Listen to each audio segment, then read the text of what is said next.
नहमदुहु व नुसल्ली अला रसूलिहिल करीम अम्मा बाद फ़अऊज़ु बिल्लाहि मिनश शैतानिर रजीम बिस्मिल्लाहिर रहमानिर रहीम रब्बिश्रह ली सदरी व यस्सिर ली अमरी वहलुल उक़दतम मिन लिसानी यफ़क़हू क़ौली रब्बि ज़िदनी इल्मा अल्लाहुम्मा फ़क़्हिना फ़िद्दीन आमीन या रब्बल आलमीन. In our previous session, we learned about the events that occurred in the life of Prophet Muhammad sallallahu alaihi wasallam during his youth. We saw that when Prophet Muhammad sallallahu alaihi wasallam was around 15 to 20 years old, he participated in the battle called Ghazwatul Fijar. And in this battle, his job was to collect arrows after the battle got over and hand them over to his uncles. Now, after this battle, there was a covenant that was agreed upon among the tribes of Quraysh, which was called Hilful Fudul or Hilful Mutayyibin. And in this covenant, the leaders of Makkah agreed that they would stand up for anyone who had suffered injustice, regardless of which tribe or from which place he belonged to. Okay? And Prophet ﷺ was also present with his uncles during this covenant, which he regarded as a very honorable pact. And then we also saw that Prophet ﷺ worked as a shepherd. Okay, from a very young age, Prophet ﷺ used to tend goats for the people of Makkah, for which he used to get minimum wages. Okay, and then we also saw how Prophet ﷺ was hired as a shepherd by Hala to tend her sheep. And who was Hala? She was a sister of Khadija radiallahu anha. And after finishing his job, when it was time to collect his wages from Hala, Prophet ﷺ was shy to go and collect it by himself. So he sent another man who worked along with him to collect his wages on his behalf. And when Hala got to know about it, she praised Muhammad sallallahu alaihi wasallam. What did she say? She said, "I had never seen anyone so chaste and modest in his interactions than Muhammad sallallahu alaihi wasallam." And who happened to hear this? Khadija radiallahu anha, who was present at her sister's place. She heard about Prophet sallallahu alaihi wasallam, and this was the first time she heard about him. Alright? Now, Khadija bint Khuwailid, who was she? She was also from the tribe of Quraysh, but from a different clan called Banu Asad. She was the daughter of Khuwailid bin Asad, who was the chief of Banu Asad. Khadija radiallahu anha was a very wealthy businesswoman. She was divorced twice. She was a divorcee at that time. That means that she had married twice and both her husbands passed away. And she acquired her wealth from her second husband. As she was the only inheritor, she inherited all his wealth, which she had put in use for trading. But because she was a woman, she could not travel on trade journeys. Okay, because remember, people used to travel to Syria and Yemen from Makkah on trade journeys. Now, Khadija could not travel herself, so she would hire men to conduct business on her behalf. But she always felt that she was being cheated by people because she could not travel along with them. So she was always in search for someone who was honest and trustworthy. And when she heard about Prophet Muhammad sallallahu alaihi wasallam from her sister Hala, she wanted to hire him to sell her merchandise in Syria. So she sent a message to Muhammad sallallahu alaihi wasallam regarding this proposal. By the way, Prophet sallallahu alaihi wasallam was not an experienced person in terms of trading. And yet Khadija radiallahu anha wanted to hire him to take this chance with him purely on the basis of his noble character. And in fact, she was ready to pay him more than what she paid the other men. Okay. Now when Prophet Muhammad sallallahu alaihi wasallam heard about this proposal from Khadija radiallahu anha, as it was his habit, he went to Abu Talib to seek his advice on this matter. Okay. And when Abu Talib heard about this, he encouraged him to go ahead with this proposal. Now here there's a lesson for us, that whenever Prophet ﷺ felt the need, he always took advice from people, be it his uncle Abu Talib or his wives or even the Sahaba. He never thought he's superior to them or never had arrogance in him. And when Muhammad ﷺ, being Allah's messenger, took advice from people, then there's wisdom in it for us, right? Because taking advice from people helps us make better decisions, right? So now when Abu Talib asked Prophet ﷺ to go ahead with this offer, Prophet ﷺ accepted Khadija's offer. Okay, he took the merchandise from Khadija radiallahu anha and started his journey to Syria. Now Khadija radiallahu anha had also sent her slave Maysara, who accompanied Prophet ﷺ to Syria.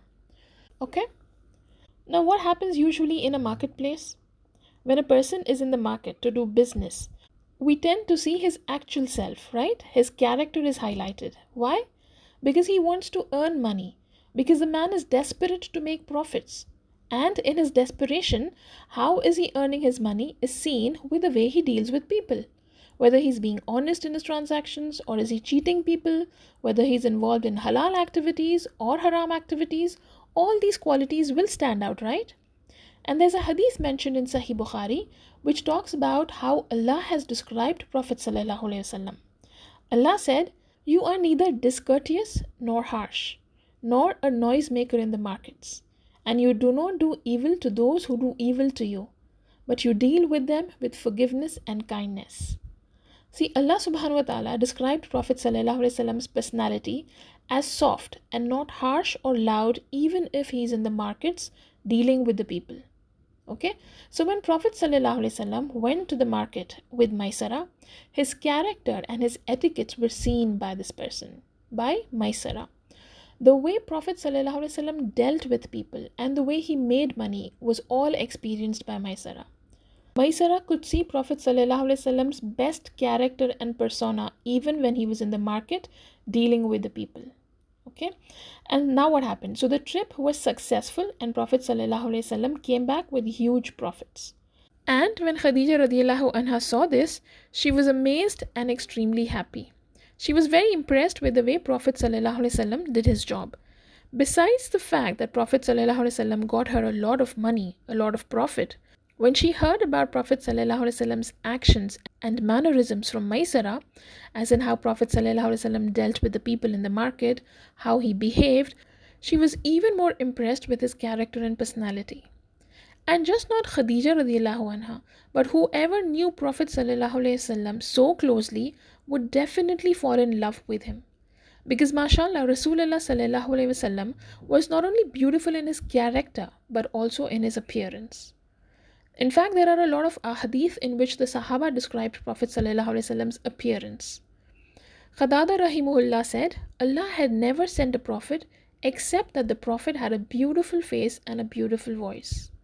So he said all prophets that Allah sent were beautiful and they all had beautiful voice. And when it comes to Prophet Sallallahu Alaihi Wasallam, the Sahaba said that they had never seen anyone like Prophet Muhammad Sallallahu Alaihi Wasallam before or even after Islam. In fact, Abdullah ibn Rawaha radiallahu anhu describes the presence of Prophet Muhammad Sallallahu Alaihi Wasallam. He said if the Prophet Sallallahu Alaihi Wasallam had nothing but his presence, meaning if Prophet Sallallahu Alaihi Wasallam was just present without reciting anything or even speaking anything, even if he was quiet, you would look at him and you would already know that there is something divinely beautiful about him. And that's why there were a lot of people who accepted Islam by just looking at his face. In fact, there was a Jewish rabbi, a leader of the Jews in Medina called Abdullah bin Salam. There's a hadith in At Tirmidi that he reported, when the Messenger of Allah Sallallahu Alaihi Wasallam came to Medina, the people rushed towards him and it was said, "The Messenger of Allah has come." And so I came along with the people to see him, and when I looked at his face, I realized that his face was not the face of a liar. The first thing the Prophet ﷺ said was, "O people, spread peace, feed the hungry, and pray at the night when people are sleeping, and you will enter paradise in peace." And later, Abdullah bin Salam accepted Islam. And the noble features of Rasulullah ﷺ are mentioned in the books of Shamail by many Sahaba. According to Ali radiallahu anhu, he described Prophet Sallallahu Alaihi Wasallam as, he was neither too tall nor too short, but rather was of a medium stature among his people. His hair was neither extremely curly nor straight, but rather it was wavy and flowing. His face was neither long nor completely circular, but it was slightly rounded. His complexion was fair with some redness. His eyes were very black. His eyelashes were long. His joints were large and his shoulders were broad. He was smooth-skinned. A thin line of hair ran from his chest to his navel. His hands and feet were full-fleshed and sturdy. He walked with strength, as though he was descending from a height. When he turned to look at someone or something, he would turn with his whole body. Between his shoulders was the seal of prophethood. and he is the seal of prophets. His heart was the soundest and most generous of hearts. His speech is the most truthful of speech. He was the gentlest of people and the kindest of them in companionship. Whoever saw him unexpectedly would be awe-stricken. Whoever came to know him would love him. Whoever described him would say, I saw neither before him nor after him anyone like him. Subhanallah. And when Prophet ﷺ did hijrah from Makkah to Medina, on his way he rested at a camp. It was said that the camp belonged to a woman called Ma'bad. Prophet ﷺ met Ma'bad and requested for some food. So Ma'bad described Prophet ﷺ, and this description is mentioned in Al-Bayhaqi and Al-Hakim. She said, I saw a man of visible radiance and purity, beautiful appearance, bright-faced, with neither protruding ribs nor a small head, handsome and fair. His eyes were deep, black and large, and his eyelashes were lush. His voice was mellow and soft. The whiteness of his eyes was bright, and his pupils were very black. His eyebrows were beautifully arched. His neck was long, his beard was densely full. When he was silent, he appeared dignified. When he spoke, he was eminent and crowned with magnificence. His speech was sweet, his words precise, neither too little nor too much, like a string of pearls flowing down gradually. He was the most striking and beautiful of people when seen from afar, and the fairest of them when seen up close. He was medium height, neither too tall nor very short. He was the most radiant in appearance, the finest in stature. He was surrounded by companions. When he spoke, they listened attentively. When he gave orders, they hastened to fulfill them, honored, served, and surrounded by followers. He neither frowned nor criticized. It was also mentioned in Shamail of Imam At Tirmidi that Jabir bin Samurah reported, I saw the Messenger of Allah ﷺ on a clear night while he was wearing a red cloak. I turned my sight between him and the moon, and to me he was more handsome and beautiful than the moon. Subhanallah. It is said that Prophet ﷺ used to mount a horse or a camel without the saddle, meaning his lower body was so strong that he would jump on the horse or a camel without the support of a saddle. His lower body was like that of a warrior. And that's why Hassan radiallahu anhu, Prophet ﷺ's grandson, is described as resembling Rasulullah ﷺ's upper body, and Hussein radiallahu anhu is described as resembling Prophet ﷺ's lower body, because even he was a warrior like his grandfather, Prophet Muhammad ﷺ. And Prophet ﷺ had a natural scent in his body. He would sweat perfume, subhanallah, meaning his sweat had a scent in it.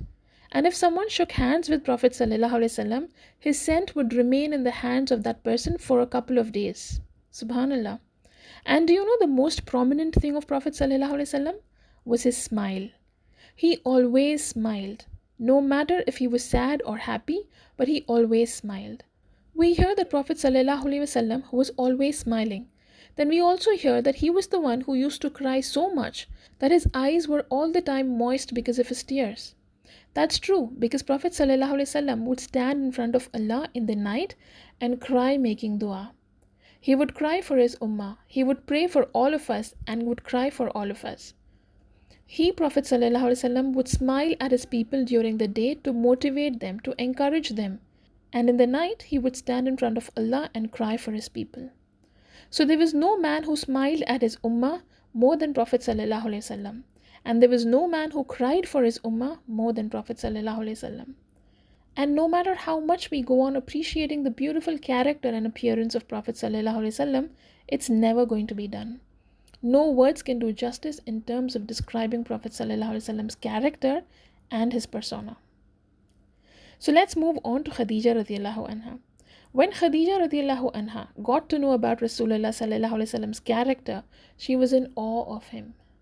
Remember, Khadija radiallahu anha was a very wealthy woman, and she got a lot of proposals for marriage from the rich families of Makkah. But she denied all the proposals because she wasn't interested in getting married. She didn't need a husband to take care of her financially. But when Khadija radiallahu anha first heard from her sister Hala, praising Muhammad sallallahu alaihi wasallam, and then Maisarah's description about Prophet sallallahu alaihi wasallam's character, and she herself experiencing his honesty and hard work, she was so impressed that she wanted to marry him. And then she shared these feelings with one of her friends called Nafisa.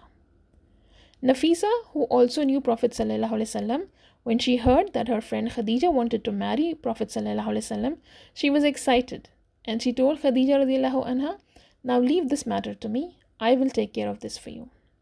And then what did she do? She went to Prophet Muhammad sallallahu alaihi wasallam and asked him, "O Muhammad sallallahu alaihi wasallam, why don't you get married?" Muhammad sallallahu alaihi wasallam was surprised and said, "Who will marry me? I am an orphan and I am not rich." Nafisa said, "What if Khadija wants to marry you?" And at that moment, Prophet sallallahu alaihi wasallam remained silent. Inshallah, we'll end this session here. And inshallah, in our next session, we'll see what this silence meant and what happened next. Okay? سبحانك اللهم وبحمدك أشهد أن لا إله إلا أنت أستغفرك وأتوب إليك. السلام عليكم ورحمة الله وبركاته.